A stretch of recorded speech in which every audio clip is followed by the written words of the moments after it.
The title of our message this morning, Job chapter 30, verses 1 to 31, Job's ninth and final speech. This is part 5 of 6 chapters straight that we have with Job speaking. In last week's text, Job spoke of the fond memories he had of his past life when God was a light of prosperity and kept Job from danger. Job recalled how happy he was and how prosperous, how he was honored by the town council, how he was revered as a severe and honest judge, and how he was a champion of all the unfortunate. But that was only the introduction of this three-part speech. In chapter 29, he fondly remembered his past. But in this text, chapter 30, Job compares his sunny past to his present gloomy days. There are 4 points to our message this morning, verses 1 to 8. The shameful character of those who slandered Job. Verses 9 through 15, Job describes his mental anguish. Verses 16 through 24, Job describes his physical anguish. And then verses 25 through 31, Job spirals into despair. And now our context briefly. Job's middle chapter here, chapter 30, contrasts the fond memories of his past with the afflictions that he now presently suffers. Those afflictions come from various sources in our text. They come from the young men of the town. They come from his mental health. They come from his physical health. They come from his anxiety and also from God's silence. We come to our first point this morning, verses 1 to 8. The shameful character of those who slandered Job. Verse 1, Job is speaking, "But now they that are younger than I mock me. Yea, they whose fathers I have refused to set with the dogs of my flocks." Job here begins by talking about those who scorn him. Job was probably scorned by many persons, but he mentions the young here because it is the scorning of the young that bothers Job the most. The young who used to go silent in his presence, we read in town council, now act as if they're Job's superior. But Job is not bitter just at the fact that they're young. They are the sons, we're told, of despicable fathers. Job says the fathers of these were not worthy to do the job of his sheepdogs that guarded his flock. Yet he never mistreated them in the same manner that they have mistreated him. Verse 2, he goes on to criticize those who criticize him. "For whereto should the strength of their hands have served me, seeing age perished in them? These youth and their families," said Job, "were burdens unto the earth, good for nothing." Job tried with all his wisdom and patience to make something of them. Yet the young men were unfit for the simplest of labor and awkward in their working skills. Job asks here, what profit were they to me? Their parents refused to be taught, and they passed on their bad habits to their lazy children. Verse 3 and 4.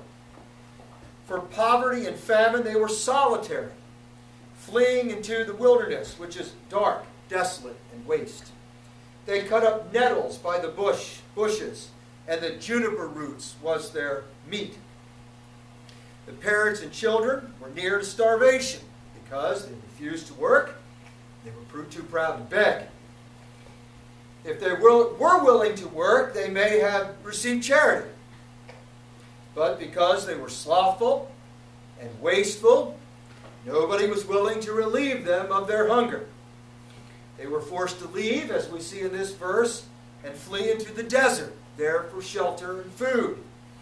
They would eat nettles, which, by the way, are very painful plants to eat, and juniper roots, which are disgusting, foods that only the desperate and the poor would eat. Verse 5, they is still referring to the children and their parents who are slandering Job. They were chased forth from among men. They shouted at them as at a thief.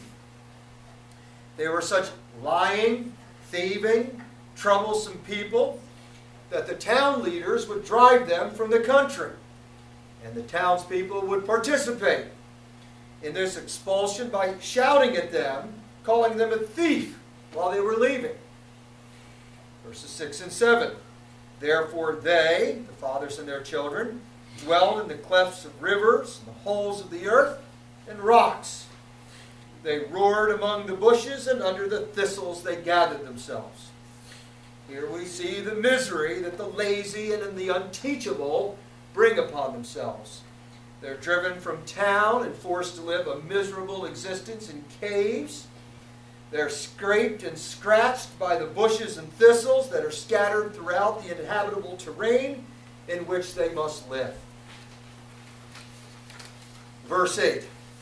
They were the children of fools and the children of villains, which were more vile than the earth. Job here summarizes their behavior and the reputation of these youths and their parents. They were vile, worthless, of no good, unregenerate, refusing to be taught by God or man, and of no benefit to anyone. Yet this is the poor quality of men and youths that now triumph over Job and look down upon him as an inferior that he has to endure with. We come to our second point. Verses 9 through 15, Job describes his mental anguish.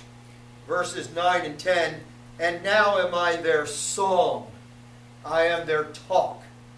They abhor me and flee from me, and spare not to spit in my face. In verses 9 through 15, we return to the scene with which this chapter began. Job is being scorned by young men who are far beneath him in social standing. It is among these worthless vagrants that Job has become a foolish byword. Job imagines that he and his misfortunes have become the subject of popular taunting songs. Taunting songs such as we see in Lamentations 3:14 and 63 and Psalm 69:12.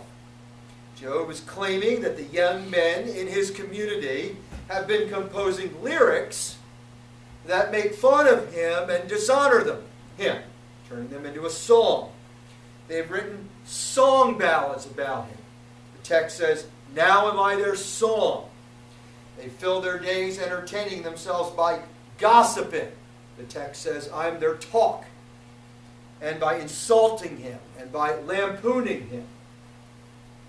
In verse 10, they shun Job as they themselves were once shunned. They flee from him as if he were an infected monster. Those that were themselves driven from the land for shame's sake, now with a superior attitude, shun and drive Job away. Job's isolation is very hard for Job to fear. He does not like his opponents very much, but he is mortified that they are shunning him or keeping their distance from him. They even spit at Job, who they liken to be both a hypocrite and a sinner. Verse 11, Job says why this has all come to him. Because that God hath loosed my cord and humbled me, they have loosed the bridle before me. Job complains that his enemies are quick to publicly humiliate him because they see that God has afflicted him. Job's complaint here is that God has disarmed him like you would disarm a warrior when he complains that God hath loosed my cord. The cord is a reference to the bowstring of a bow and arrow. To loosen a warrior's bow, of course, disarms him, since arrows can only be fired by a taut or tight bowstring. Job reasons that he is disarmed by God in the sense that God has allowed this calamity to come upon him. So the people have interpreted this affliction by God as punishment, and therefore they think they have the right to sift God because they're only doing to Job what God is doing to Job. They reason they're doing the same thing, so they have the right. Verse 12. The youth rise up at my right hand. So he goes back to talking about the youth. They have pushed my feet, or pushed me off my feet, and have trod on me as on the paths of their destruction. His enemies rise up, we're told, at his right hand. The right side is conventionally the stronger side, at least with right-handed people. And Job complains that even though they attack his strongest side, he is no match for them. They trip Job by pushing him off his feet, and they blame Job for all their own problems. That's what it means when he says, trode on me as on the path of their destruction. Their problems are blamed on me now. They attribute their own problems to Job and thus add to Job's own problems. Verse 13, they have destroyed my paths. They took pleasure at my calamity. They had none help. Whatever Job says he set his mind to, his enemies tore his work apart.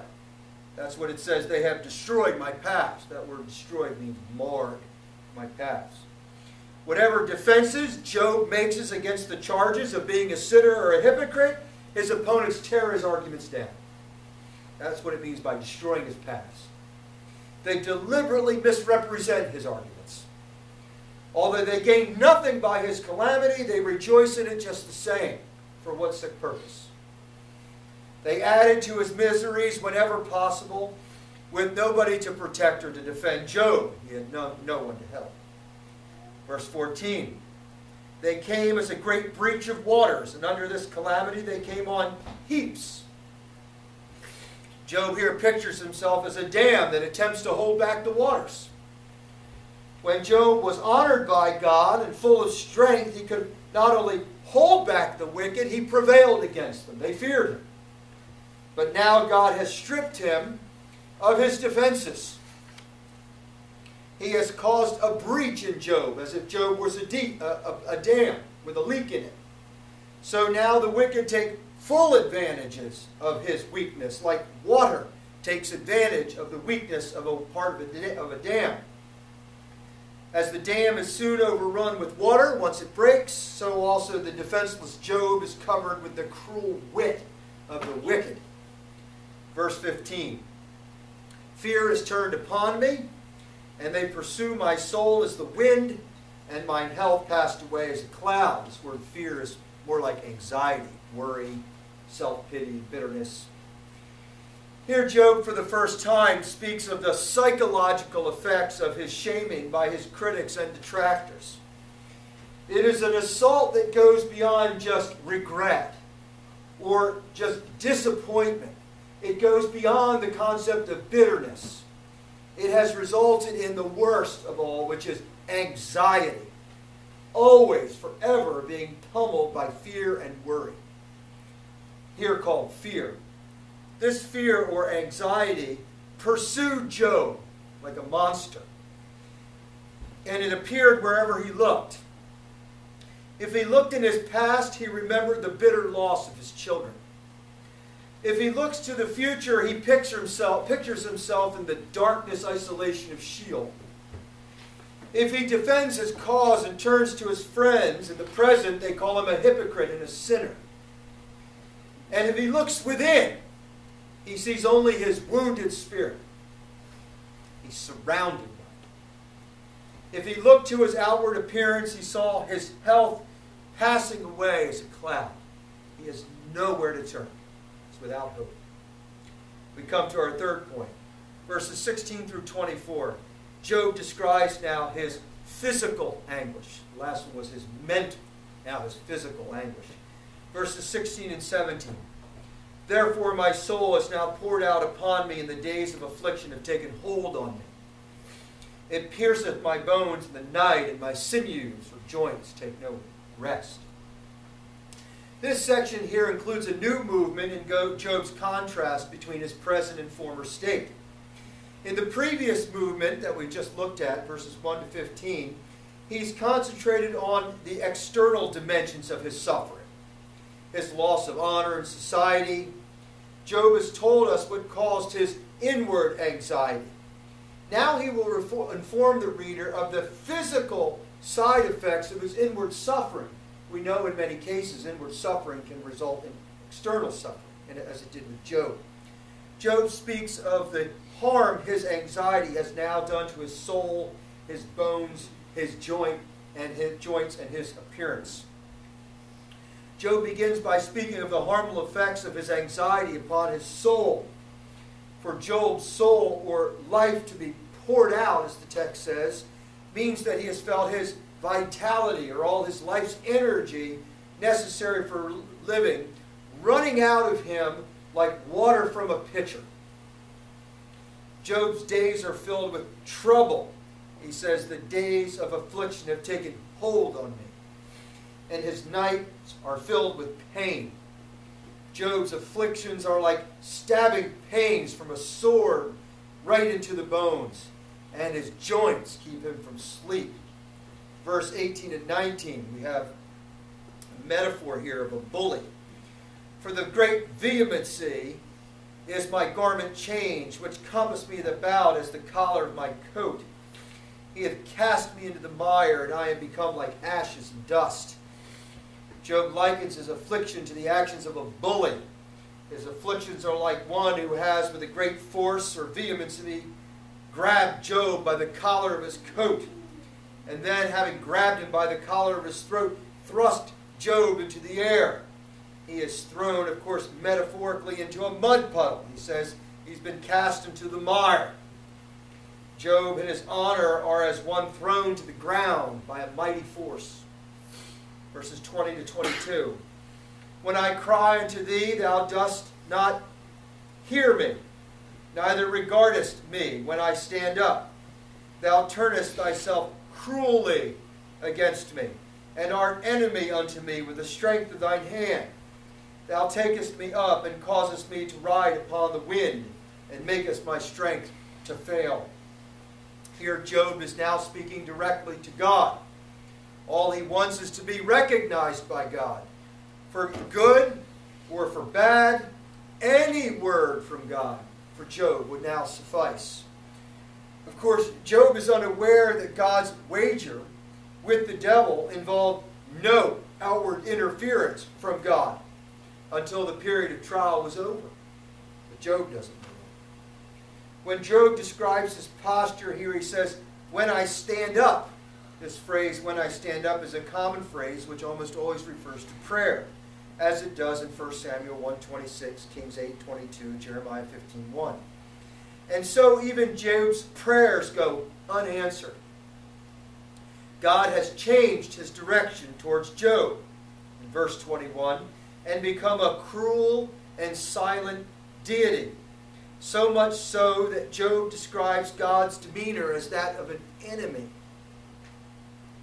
Job says that God has lifted him up to the wind, which stands for a mighty force, or exposed him to a mighty wind. And Job has become like a feather or chaff in that mighty wind, which is easily blown by the wind. He means here to show that his dispute with God is one-sided, for God has all the power and he has all the weakness. Verse 23 and 24, Job says, surely I know that thou wilt bring me to death, to the house appointed for all the living. Doubtless none can stretch his hand unto the grave, though they cry in his destruction. Job here is left to conclude from his experience that it is only a matter of time before he should die, before God should bring him to death. His ride on the winds, on verse 22, is sure to end, he believes, in his near destruction. For Job, the grave is a house, narrow, dark, and cold, that he calls Sheol, and Job believes it will soon be his home. Job's description here of Sheol is highly ironic. He calls it the house appointed, or literally translated, the meeting house of all the living. But its inhabitants are by no means living. And their presence in Sheol is not a place that they chose to meet, like one who would meet in a meeting house, but they've been delivered there involuntarily and against their will. Job here ends this point on a frightfully positive note. His hope is that in Sheol, neither the hand of God nor the afflictions of others could reach him there. All will be quiet. All will be safe. Job's one hope is that he will rest in Sheol and not be amongst them who spend eternity in hell, or as the text says, crying in their destruction. We come to our final point. verses 25 through 31, Job spirals into despair. Verse 25. Did not I weep with him that was in trouble? Was not my soul in heaviness for the poor? This middle section that we've been looking at today, chapter 30 of the three-part speech, draws to a close on the kind of bitter downbeat that we've heard come from Job before. Job here brings contrast between the generosity that he showed to others and the cruelty that he must now suffer. He states that he never put forth a hostile hand towards any needy person or one in trouble. But on the contrary, Job wept with those who wept. His soul, he says, was in heaviness for the poor. Verse 26, yet when I looked for good, of course it means from others, evil came unto me. And when I waited for light, the light that he'd given to others, there came darkness. Job was good, and he was light to others, but when he was in need, there was none to offer him the same. Job might have disputed with his friends that virtue does not always lead to happiness, but he does share with his friends the view that it ought to. Charity should lead to happiness and reward. His goodness gave him the right, so he reasons to expect reward. But the reward he receives has been nothing but evil. Job, who once had the heavenly light shine upon him, now longs for that light. But in return, he gets only darkness. Verse 27, my bowels did boil without rest, for the days of affliction are come upon me. We see here that there is a physical reaction to his awareness of injustice. His bowels, or his internal organs, boil without rest. It is not the fact troubling him that he might soon meet death, nor his anxiety, nor his fear of some other affliction that troubled Job. He actually longs for death. What troubles Job is that the moral universe that used to make sense now does not make sense. Job had come to believe that a God-fearing man had a right to certain expectations about how life should work. But now life holds no rhyme and no reason to him, because a good man gets evil. Verse 28 and 29. I went mourning without sun. I stood up in the congregation and cried. I was a brother to the dragons and a companion to the ostriches. Job here, of course, has lost any hope of comfort. His regular clothing has become that of a mourner, probably black sackcloth. He's now in perpetual, continual sorrow. He may walk out into the sun on a sunny day, but in his mind the sun is black. If he goes to the congregation, instead of sitting quietly or asking calmly for prayer, he stood up and cried aloud from pain of body and anguish of mind. Job says his crying makes him a brother to the dragon, which, by the way, refers to jackals, probably. Jackals that live in those dog-like things that live in the desert. And ostriches, which also used to live in the desert, which live in loneliness and isolation. Both the jackal and the ostrich are known for their doleful mourning cry, their sound.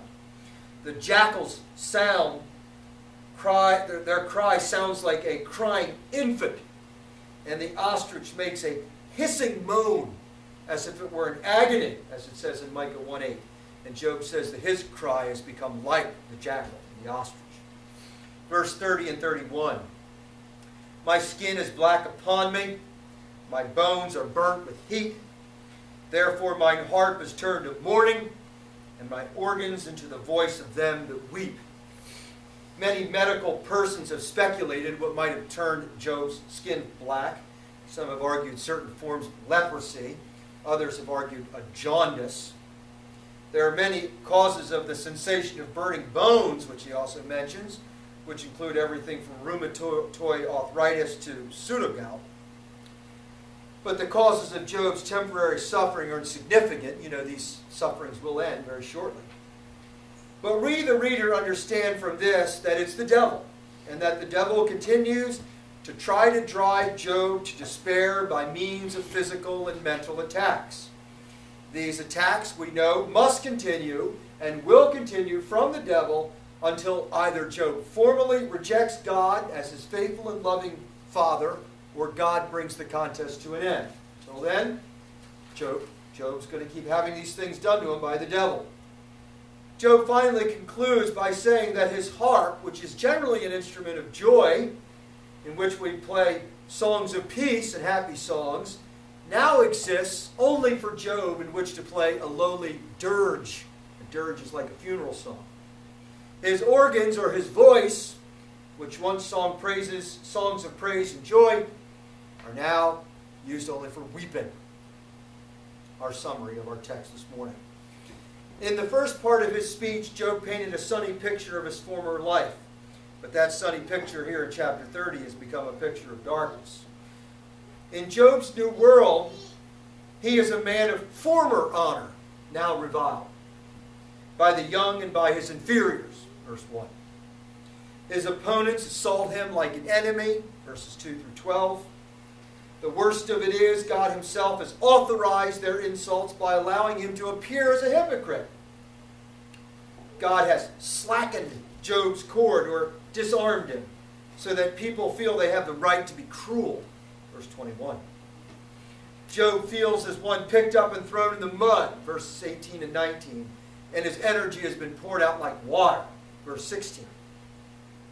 He is in constant physical and mental torment, verse 27, and only knows how to cry like the jackals and the ostrich, and use his music to do nothing but mourn. Next week we'll read the final words of Job as a public speaker. He will respond to God sometimes in chapters 38 to 42, but that will be his final words as a public speaker. Let us pray. Our dear Heavenly Father, might we be taught by the words of God. Might we have greater insight into our own mental illnesses, or our own mental causes, our own physical causes. May we be taught, as Job has been taught, that God at times will bring us low, but he has a perfect plan and a perfect action. And it's quite possible, even in our lifetimes, we might see the wisdom of God. But if we do not see the secret will and wisdom of God in our lifetimes, we shall surely see it when we go to be with him. We pray these things in thy Son's name. Amen. We conclude our worship with the singing of Psalm 11. This will be our last week. Singing Psalm 11. This is a psalm of confidence. David is being pursued, and he's told to flee.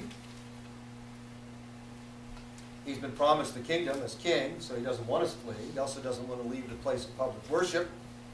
So this is a confidence song, because he takes great confidence in the fact that in verse 4 that God sees everything. In verse 5 that God loves a pure heart. In verse 5 that God always punishes the wicked. In verse 6 that he will soon destroy the wicked. They don't get to run on forever. And finally, in verse 7, that God always watches over his elect. Always, for their good. Psalm 11,